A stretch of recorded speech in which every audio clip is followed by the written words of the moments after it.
Carlos. Boa noite para você de casa. Estação climatológica alerta para o número alto de descargas elétricas durante chuva em Patos de Minas.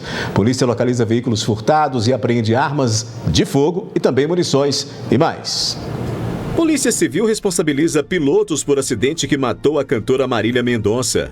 Golpes envolvendo cartões de crédito e roubo de dados estão entre os mais registrados em Patos de Minas. Secretaria de Saúde faz prestação de contas do Fundo Municipal de Saúde na Câmara. A preparação para o Enem faltando um mês para a aplicação das provas. A importância do acesso a exames para garantir o diagnóstico precoce do câncer de mama. Hemocentro convoca doadores para coletas que antecedem o feriado. Ação da Redicop distribui 600 brindes para estudantes de escola pública em Patos de Minas. Estas e outras notícias a partir de agora.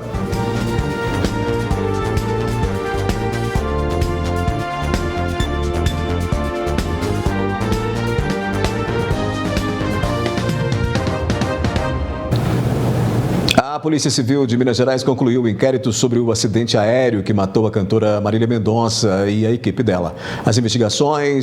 A investigação desse caso responsabilizou os pilotos por essa tragédia.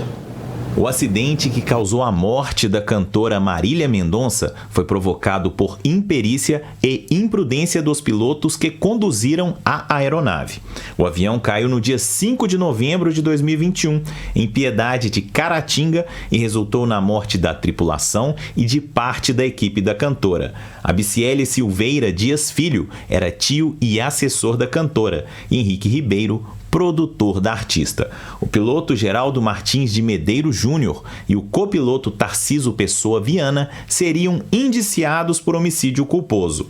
Como também foram vítimas na queda, a Polícia Civil decidiu pelo arquivamento do inquérito. A tripulação, por circunstâncias até então não justificáveis, atuaram com negligência e com imprudência. Com imprudência por quê?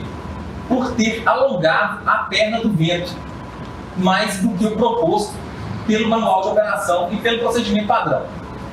E alongando a perna do vento, saíram da zona de proteção do aeródromo e ingressaram, até então, numa zona desconhecida.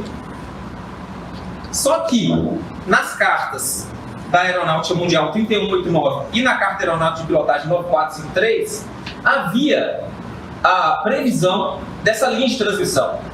Então, a tripulação teve possibilidade de prever. De acordo com a investigação de mais de 240 páginas, os procedimentos de segurança não foram respeitados. O piloto deveria analisar previamente o trecho do voo, inclusive com indicações de linhas de transmissão. O avião também dispunha de sinais sonoros de alerta de aproximação. Em maio, relatório do Centro de Investigação e Prevenção de Acidentes Aeronáuticos da Força Aérea Brasileira apontou que o avião voava mais baixo do que deveria. Elas não deveriam ser sinalizadas com instrução da própria aeronáutica por conta da distância que elas estão da zona de proteção da aeronáutica e da altura que elas estão. Só seria obrigatória a sinalização se elas tivessem a mais de 150 metros. Elas têm que cada 38, 35, 36, 38. Está muito aquém do que determina a instrução da aeronáutica. Armas de fogo e munições foram apreendidas pela Polícia Militar em Patos de Minas. Os militares recuperaram também duas motocicletas, que tinham sido furtadas. Pelo menos duas pessoas foram presas, uma na região de Moreiras e outra no bairro Nova Floresta. Os policiais localizaram também materiais utilizados na prática de furtos com os dois envolvidos. A Polícia Federal incinerou na manhã desta quarta-feira mais de 3 mil quilos de substâncias entorpecentes em uma siderúrgica localizada próxima à cidade de Uberlândia. Essas substâncias foram apreendidas nos últimos meses em operações de combate ao tráfico de drogas deflagradas em toda a região. Entre as 3 toneladas de entorpecentes constavam tabletes de maconha e comprimidos de drogas sintéticas. Volume altíssimo, né? Olha, daqui a pouco a preparação para o Enem, faltando um mês para a aplicação das provas. E a ação da Redicop distribui 600 brindes para estudantes de escolas públicas em Patos de Minas.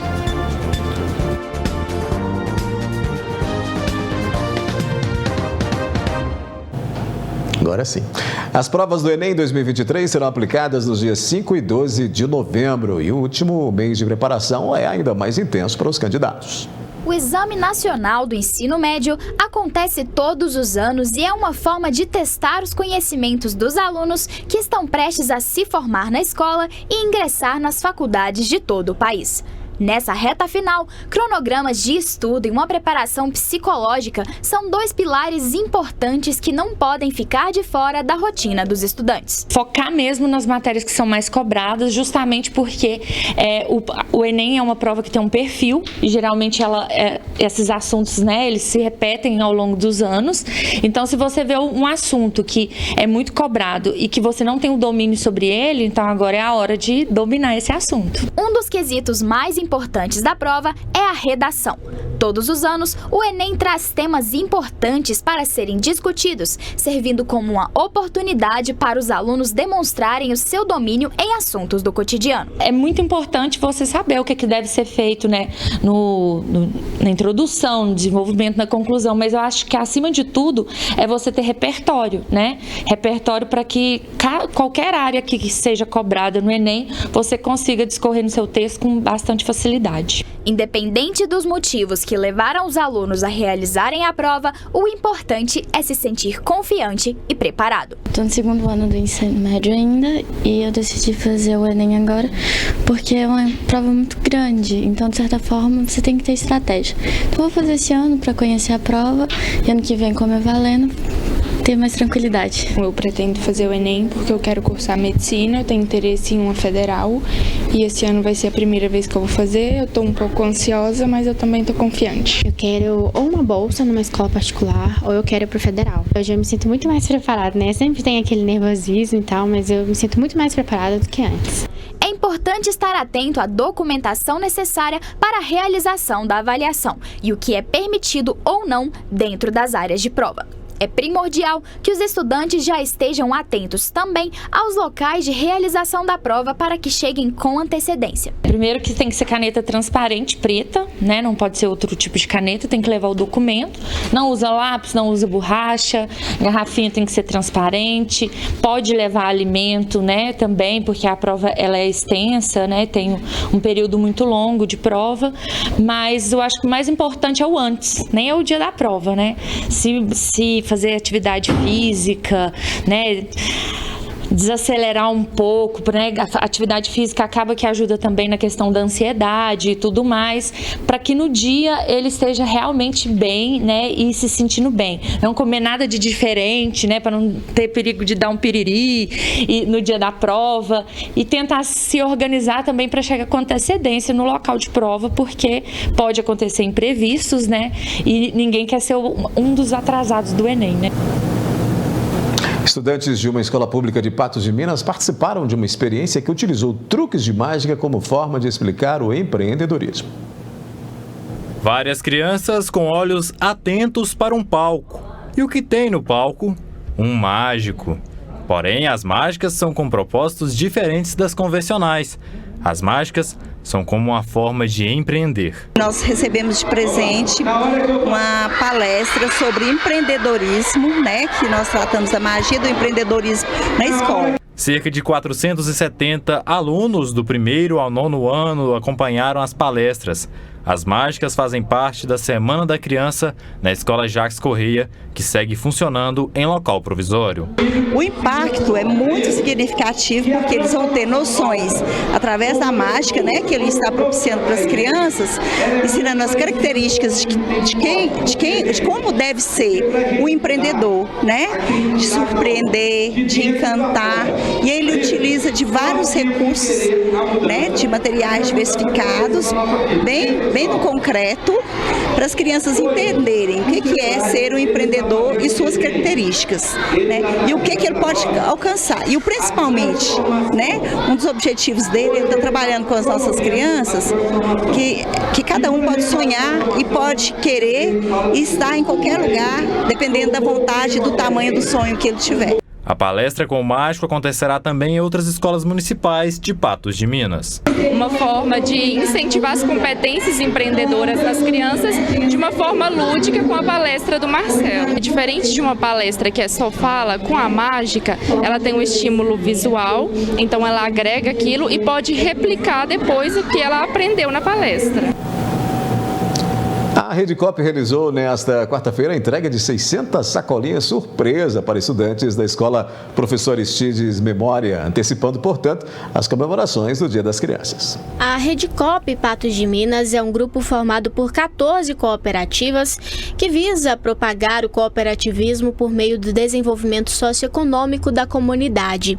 Em comemoração ao Dia das Crianças, as cooperativas realizaram esta ação de entrega de lembrancinhas na escola Professor Aristides Memória. O que é importante que essa união da Redicop, das 14 cooperativas, está trazendo assim, muita alegria a Patos de Minas.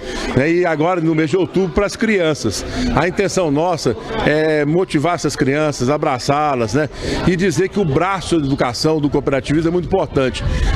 A educação inclui, ela traz oportunidade, e o que a gente quer é que essas crianças tenham um futuro ainda melhor que os pais dela, né? É a mesma coisa os pais querem.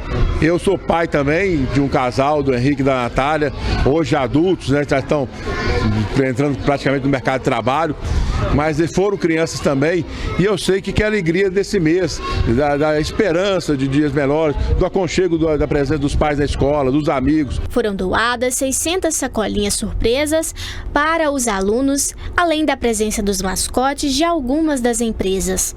A Redicop também promoveu a visita dos alunos a uma aldeia indígena para aprenderem mais sobre os costumes e as crenças. Momentos de muito aprendizado e de diversão. E as crianças abraçaram eles e gostaram muito de estar junto, né? Então foi assim, muito bonito, o evento é muito bacana. Já aconteceu uma visita, nós proporcionamos os ônibus, né? A uma aldeia indígena em Varjão de Minas. Então assim, há também uma interação cultural das crianças. Então todos ganham, a educação é um dos grandes objetivos do cooperativismo. O cooperativismo ele vem diminuir a selvageria do capitalismo, ele vem com uma opção, nem de direita nem de esquerda, do bem. O caminho é o bem, não deixar ninguém para trás, né? Olhar para todos, e isso que é legal. E onde tem cooperativa, tem mais empregos, tem empregos de qualidade, tem mais justiça social, tem mais crescimento. A gente vê que os municípios do Brasil, aqui do Alto Paranaíba, a hora que a gente olha o sul do Brasil, o centro-oeste, onde tem cooperativismo forte, atuante, presente, há crescimento do ser humano, há crescimento econômico, há geração de empregos. Então acontece muita coisa boa. Vamos junto. Em instantes tem a previsão do tempo. Você vai ver que o Centro Universitário oferece cursos de extensão voltados para a área da bovinocultura. E a estação climatológica registra número alto de descargas elétricas durante chuva em Patos de Minas.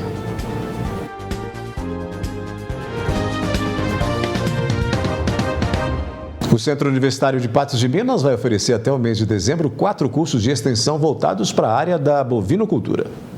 O professor Gilson, que está aqui ao meu lado, é o professor responsável de ministrar aí esses cursos que serão oferecidos da área de bovinos, né? Professor, para a gente explicar para o pessoal de casa com qual objetivo esses cursos aí serão oferecidos. Bom, pessoal, primeiramente, olá a todos. O objetivo desses cursos, né, é melhorar a capacitação de estudantes do curso de Medicina Veterinária da região aqui do Alto Paranaíba, né, como um todo, e de profissionais já formados que queiram se especializar, melhorar a sua dinâmica, né, o seu trabalho nas consultorias a campo dentro do âmbito da reprodução de bovinos. E quais serão aí os temas que serão abordados nesses cursos e como é que vai funcionar a divisão? Ok. Inicialmente, a gente vai trabalhar um combo, que é um curso de palpação retal e ultrassonografia aplicada a bovinos. O público-alvo, como eu já disse, o público é para médicos veterinários já formados, que queiram melhorar a sua capacitação, ou para estudantes do curso de Medicina Veterinária, de qualquer instituição superior aqui da região. Esse vai ser o primeiro bloco, né? O segundo bloco de curso vai ser de inseminação artificial em tempo fixo e andrologia, é um segundo combo que a gente vai oferecer. Esse segundo curso ele vai ser ofertado no mês de novembro. O primeiro curso que eu acabei de citar, palpação e ultrassonografia, vai ser ofertado no mês agora de outubro, né? E o último curso, que vai ser no mês de dezembro, é um curso mais específico, é um curso para aqueles profissionais que já têm uma capacitação em palpação retal, em ultrassonografia, em inseminação artificial, porque para fazer esse curso, que é aspiração folicular e transferência de embriões, são necessários esses pré-requisitos, né, esse trabalho já mais de um profissional de maior expertise para realizá-lo, também para médicos veterinários. E para quem tem interesse em realizar aí as inscrições para estar realizando o curso, onde tem que ir, quem tem que procurar, como é que é? O setor de extensão aqui do Unipan, né, o setor de pós-graduação, lá com o pessoal da professora Adriane Tredesini.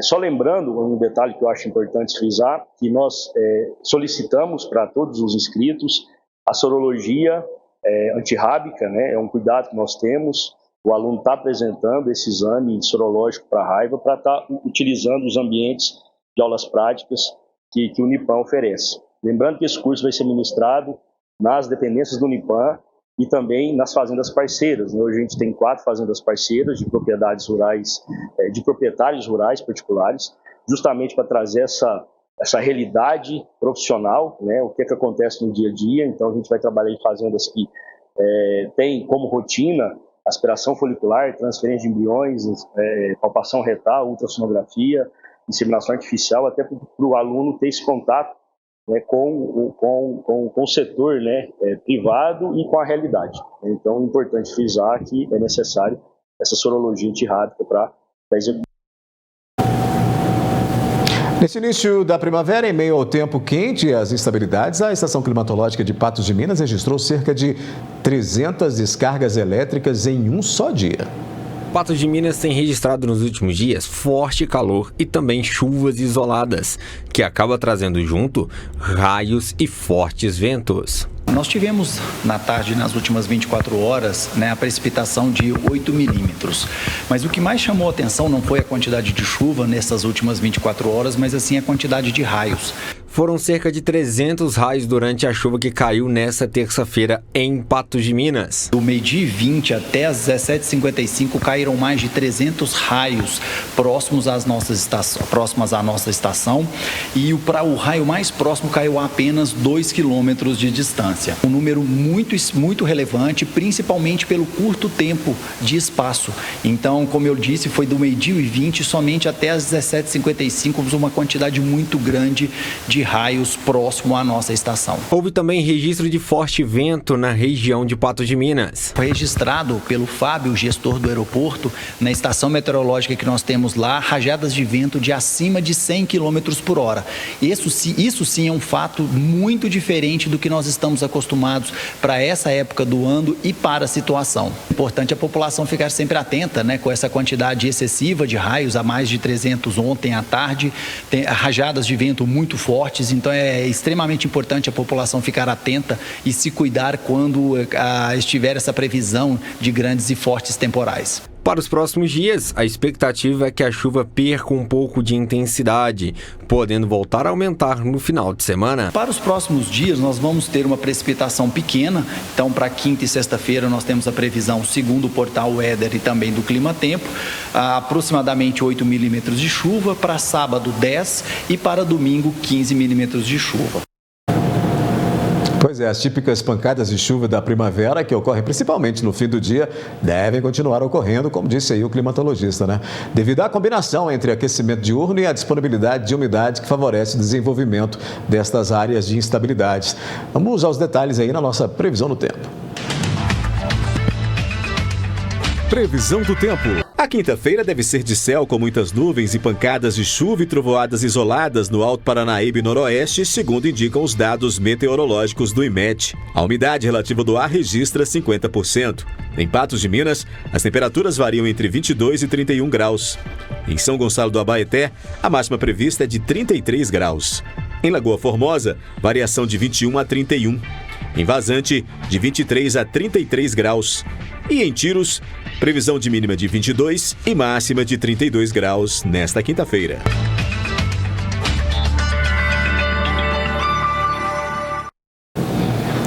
A seguir aqui no News, a importância do acesso a exames para garantir o diagnóstico precoce ao câncer de mama. Você vai ver que o Hemocentro convoca doadores para coletas que antecedem o feriado. E a Secretaria de Saúde faz prestação de contas do Fundo Municipal de Saúde na Câmara.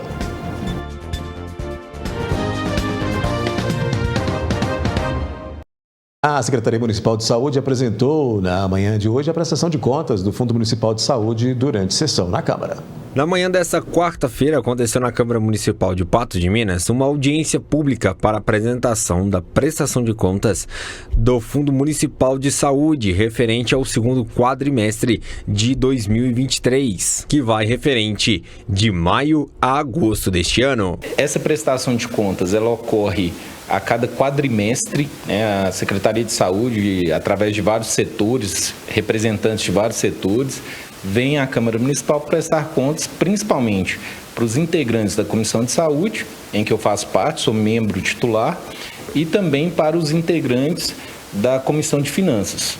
É importante ressaltar que esse momento é um momento ímpar, né? Que nós precisamos participar, questionar, ouvir, né, as respostas dos gestores de cada área para poder informar para a população tudo o que acontece dentro da Secretaria de Saúde, uma vez que a Secretaria de Saúde é a maior pasta dentro do município. Foram feitos balanço de diversas situações sobre a saúde do município. Nós conseguimos aí, comparando com os quadrimestres anteriores, aumentou muito a questão de disponibilidade de consultas, cirurgias, internações, atendimentos no geral, até da atenção básica para a população. O investimento da Prefeitura nesses quadrimestres, aí, o mínimo é que seria 15% em saúde. A Prefeitura hoje investe cerca de 33% do seu orçamento ordinário total na saúde, justamente para que a gente consiga fazer, além do que está programado só com recursos do SUS, consultas, zerar filas de consultas, de exames ao longo aí de todo o ano. Houve melhora em relação à última prestação que aconteceu no primeiro quadrimestre. Uma situação que chama muita atenção é a questão das demandas judiciais, né? Que antes, os outros quadrimestres, principalmente o ano passado, nós tínhamos mais de 55% de demandas judiciais ligadas a cirurgias de ortopedia e de urgência, e agora passou para 16%, graças a uma organização de fluxo entre Santa Casa Regional, Prefeitura, um aumento de médicos no Hospital Regional também em ortopedia. A expectativa é que na próxima prestação de conta, a situação da saúde possa apresentar números ainda melhores para melhor atendimento à população. A gente tem esperança que realmente vários avanços ocorram, na nossa cidade, e na próxima prestação de contas eu acredito que a Secretaria de Saúde entregará serviços e respostas muito mais positivos para o cidadão de Patos de Minas. Devido ao feriado de 12 de outubro, o Hemocentro de Patos de Minas está convocando doadores para as coletas de sangue que antecedem a data. Rodrigo é doador de sangue há cerca de 7 anos e reconhece o impacto da doação para salvar vidas. Por isso faz questão de comparecer ao Hemocentro pelo menos 3 vezes ao ano. É uma das maneiras que eu encontrei de poder ajudar uma outra pessoa, podendo na situação de poder doar, né? Então eu acredito que eu estou fazendo a minha parte de poder ajudar alguém e inúmeras pessoas, né, vão poder, né, de alguma maneira ser saciadas, né, com a minha doação. Diariamente, o estoque do Hemonúcleo gasta em torno de 50% do número de bolsas disponíveis.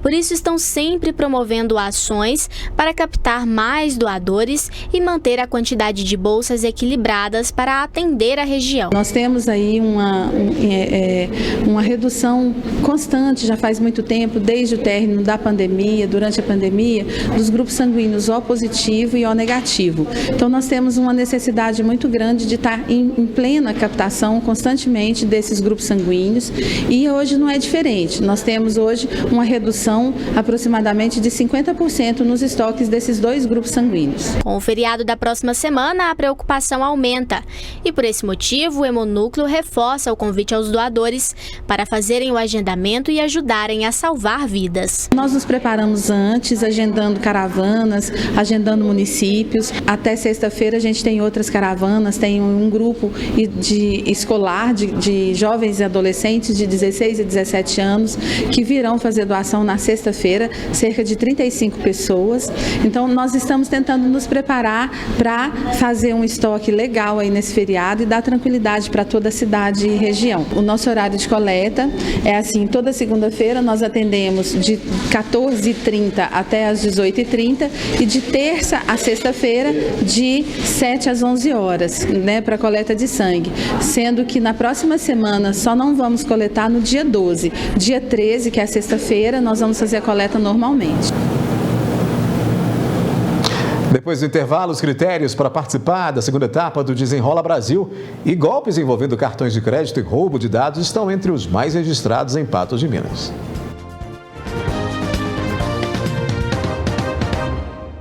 A segunda etapa do programa Desenrola Brasil, o programa do governo federal para a renegociação de dívidas, deve contemplar 32,5 milhões de pessoas, mas é preciso ficar muito atento às condições para ter acesso a este benefício.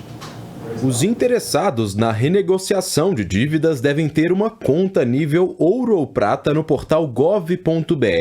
Somente com o login do portal de serviços do governo federal, o consumidor terá acesso a uma plataforma desenvolvida para esta segunda fase do programa Desenrola Brasil.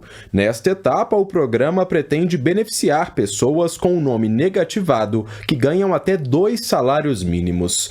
Na teoria, só poderão ser renegociadas dívidas de até R$5 mil, que representam 98% dos contratos na plataforma e somam quase 79 bilhões de reais. Caso não haja adesão suficiente, o limite de débitos individuais sobe para 20 mil, somando 161 bilhões em valores cadastrados pelos credores na plataforma. O programa Desenrola chega em sua segunda fase e permitiu que um número significativo de pessoas pudesse quitar dívidas em atraso com um grande desconto. Isso produz bem-estar de duas formas. A primeira delas, é claro, é bem-estar, digamos, na consciência, na medida em que viabiliza que essas pessoas retirem seu nome das centrais de crédito como inadimplente. O segundo é a possibilidade de retornar ao mercado de crédito e, com isso, fazer compras a prazo. Porém, deve ser enxergado com muita cautela, na medida em que a situação que se encontrava antes possa se repetir, ou seja, assumir compromissos financeiros com prestações de compras a prazo, chegar ali na frente, não ser capaz de pagar e ter seu nome negativado mais uma vez. 924 empresas credoras aderiram voluntariamente ao Desenrola. 709 fizeram o processo de atualização das dívidas. Desse total, 654 participaram dos leilões. De acordo com o Ministério da Fazenda, até a última sexta-feira, as empresas ofereceram 126 bilhões de reais em descontos, com o abatimento de 83% das dívidas, média superior à esperada pelo governo, que ficava em torno de 58%. Agrupadas em 9 setores, as empresas participantes do programa atuam na prestação de serviços financeiros, no varejo, setor de energia elétrica, água, saneamento, educação, micro e pequena empresa e securitizadoras. De acordo com dados do Mapa da Inadimplência do Serasa referentes ao mês de agosto, em Minas, mais de 6,5 milhões de pessoas têm dívidas, o que corresponde a cerca de 39% da população adulta, e as dívidas dos mineiros já chegam a mais de 31 bilhões de reais. Tem muita dívida para ser acertada aí, né? Os golpes aplicados em contas bancárias estão cada vez mais comuns, infelizmente, né? Em nossa região, os casos relacionados aos cartões de crédito, empréstimos e roubo de dados estão entre os mais registrados. As maneiras mais comuns de golpes envolvendo bancos digitais são as trocas de cartão, invasão de dados e empréstimos consignados.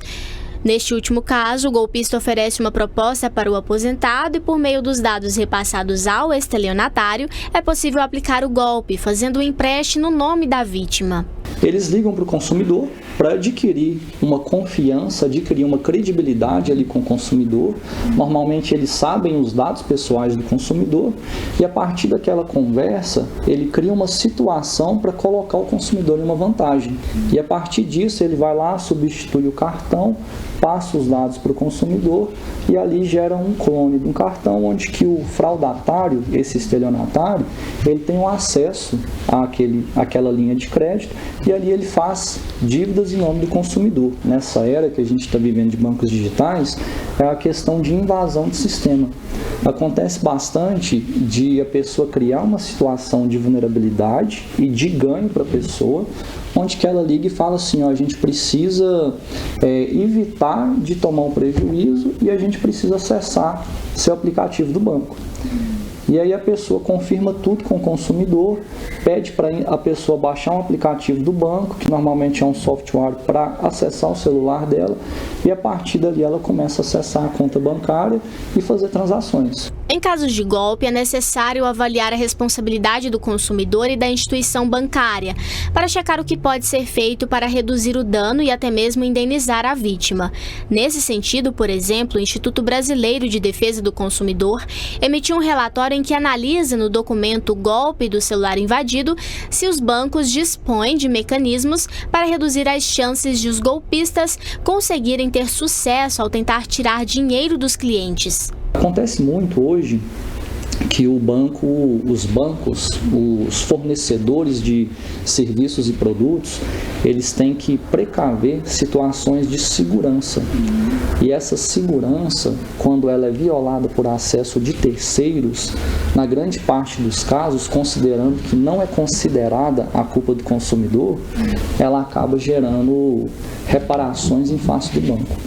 Então, são situações onde que permite o consumidor estar judicializando demandas e sair com êxito. Todos os casos que ele tem culpa exclusiva, no caso de fraude de terceiro.